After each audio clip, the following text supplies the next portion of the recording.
Hello दोस्तों, welcome to my channel Suman Nigam daily recipes. आज देखिए महालक्ष्मी का दिन है, तो आज मैं महालक्ष्मी की पूजा करूंगी। तो सबसे पहले मैंने दूध तोड़ करके इकट्ठा करी थी, फिर उसमें दूध से को छाट करके और बिल्कुल दूध के बढ़िया पतले पतले सिरे निकाल करके और उनको दूध बनाया। उसमें 16-16 दूध गिन करके मैंने 32 करके मैंने 64 दूध के मुट्ठे बनाए। तो इनको 2 भागों में बांट करके स्नान किया है और 16 धागे, ये धागों के वाइट धागा लिया और इसमें गांठें लगाई। इससे स्नान करने के बाद इसको ये धागा इस्तेमाल किया। और आज मैंने नीम के दातुन से दातुन करी है। तो नीम की दातुने तोड़ करके छोटे छोटे टुकड़े और उससे दातुन करी है। अब हम पूजा स्टार्ट करते हैं। तो उसके लिए मैंने सबसे पहले, इसमें हाथी की पूजा होती है, तो सबसे पहले इसकी पूजन के लिए मैंने टिकिया बनाई और मुठिया बनाई। इसमें 16-16 टिकिया, 16-16 मुठिया लेकर के उस पूजा करी जाती है और इसमें हाथी बनाया जाता है। तो देखिए मैंने सब पूजा की तैयारी कर ली है। तो सबसे पहले हाथी बनाएंगे, बनाया है घी का हाथी बनाएंगे। घी से हाथी बना लिया। अब पूजा स्टार्ट करते हैं। हमने गौर रखी है और हाथी बनाया है और स्नान कराते हैं।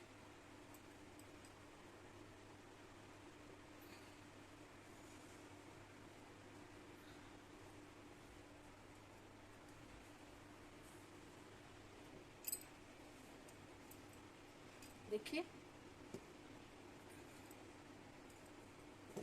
तरह से पूजा की शुरुआत कर दी है।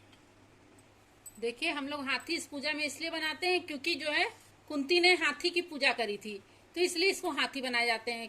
तो ये जो है क्योंकि और महालक्ष्मी का वाहन भी है हाथी, इसलिए इसमें हाथी की पूजा करी जाती है। अब हम लोग पूजा स्टार्ट करते हैं। 16-16 गिन के दो। देखिए 16 टिकिया, 16 मुठिया जो है अपने कोछे में ले लिए हैं इसको, और इसको कोछे में लेकर के अब हम कहानी की शुरुआत करेंगे।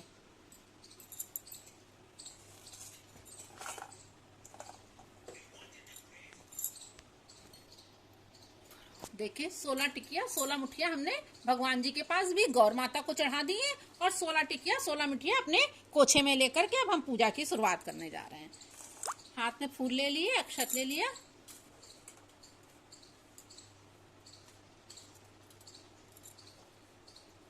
इसमें 2 कहानियां होती हैं।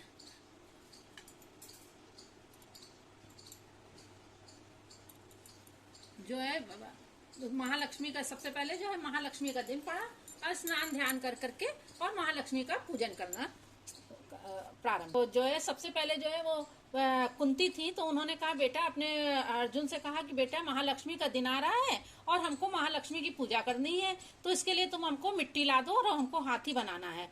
और तो कहने की कि वो देखो उनके यहाँ कौरव के यहाँ मिट्टी आना शुरू हो गई है और वो उनके यहाँ बहुत बड़ा, क्योंकि उनके 100 पुत्र हैं, तो एक बार में मिट्टी लेकर के आएंगे तो बहुत बड़ा हाथी बना करके तैयार कर देंगे। तो अर्जुन ने कहा माँ तुम क्यों परेशान होती हो, हम तुमको बहुत बड़ा सा हाथी ला करके देंगे और आप महालक्ष्मी की पूजा अच्छे से करिएगा।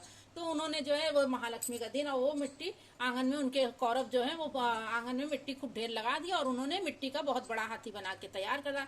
इधर कुंती के नहीं, आज महालक्ष्मी का दिन पड़ा और तुम लोग ने मिट्टी अभी तक नहीं लेकर के आए। और उधर अर्जुन ने जो है अपना तीर चलाया और सामने ऐरावत हाथी आकर के खड़ा हो गया, कहने ये लो माँ पूजा करो ऐरावत हाथी की, आज महालक्ष्मी का दिन है। और उन्होंने ऐरावत हाथी की पूजा करी और जैसे महालक्ष्मी ने उनका दिन वो करा, अच्छे से उन्होंने पूजा कर करके और महालक्ष्मी की पूजा करी, वैसे सबको जो है ऐसे ही पुत्र सबको प्राप्त हुए। तो उन्होंने महालक्ष्मी। और देखिए एक इसमें दूसरी कहानी है, तो इसमें जो है वो दूसरी 2 कहानियां होती हैं। तो इस दूसरी कहानी है कहने की जो है एक बुढ़िया थी और एक राजा थे। एक राजा और रानी थे। तो उन्होंने वो जो है सुबह टहलने के लिए गए, तो अपनी रानी से आकर के कहा कि आज जो है बहुत सी औरतें तालाब के किनारे बैठ करके सूचे कर रही हैं, नहा रही हैं घास लेकर के और धूप से खूब बढ़िया स्नान करके। तो और ये क्या कौन सा पर्व है? तो उन्होंने कहा महालक्ष्मी का पर्व है। तो कहने तुम भी महालक्ष्मी की पूजा किया करो। तो उन्होंने कहा नहीं, मैं महालक्ष्मी की उसमें 16 टिकिया 16 मुठिया बनती हैं और हमसे दूध मलाई तो हजम नहीं होती है, तो हम 16 टिकिया और मुठिया कहाँ खा करके हजम कर पाएंगे। तो राजा ने कहा कि ऐसी क्या बात है, महालक्ष्मी की पूजा की बात है, तुम भी पूजा कर लिया करो। लेकिन महालक्ष्मी उन्होंने पूजा नहीं करी और उसका अनादर किया और धीरे धीरे उनका राजपाट सब धीरे धीरे समाप्त होने लगा। राजा ने कहा देखो तुमने महालक्ष्मी का अनादर किया इसलिए इस तरह से हो रहा है। फिर उन्होंने धीरे धीरे जो है वो पूरा 1 साल इंतजार करती रही, महालक्ष्मी से माफी मांगती रही, कहने कि नहीं तो देखा कि वहां सब औरतें जो है वो तालाब के किनारे बैठी। फिर 1 साल के बाद महालक्ष्मी का दिन आया और उनके पूरे शरीर में कोढ़ी कोढ़ हो गया रानी के, तो जाकर के वो भी तालाब के किनारे बैठ गई। महालक्ष्मी का दिन आया और जैसे औरतें वहां तालाब के किनारे बैठ करके नहा रही थी और उसका पानी पड़ रहा था और सूचे कर रही थी, उसका जो पानी पड़ रहा था तो पूरा उनका शरीर एकदम साफ हो गया, सारा कोढ़ निकलता गया और बिल्कुल वो जैसी थी वैसी हो गई। तो उन्होंने महालक्ष्मी माता से माफी मांगी और उन्होंने भी वहीं तालाब के किनारे बैठ करके दूबों से सूचे कर करके नहा करके और घर आई 16 टिकिया और मुठिया बना करके उन्होंने महालक्ष्मी की पूजा करी और फिर से उनका सारा धन राजपाट सब वापस आ गया और उन्होंने महालक्ष्मी की पूजा कर करके उनसे माफी मांग करके और पूजा कर करके और बहुत आराम से अच्छे से उन्होंने पूजा करी। जैसे उनका राजपाट था सारा राजपाट उनका वैसे ही वापस आ गया। इसलिए महालक्ष्मी की पूजा का यही विधि विधान है। जय महालक्ष्मी माता की।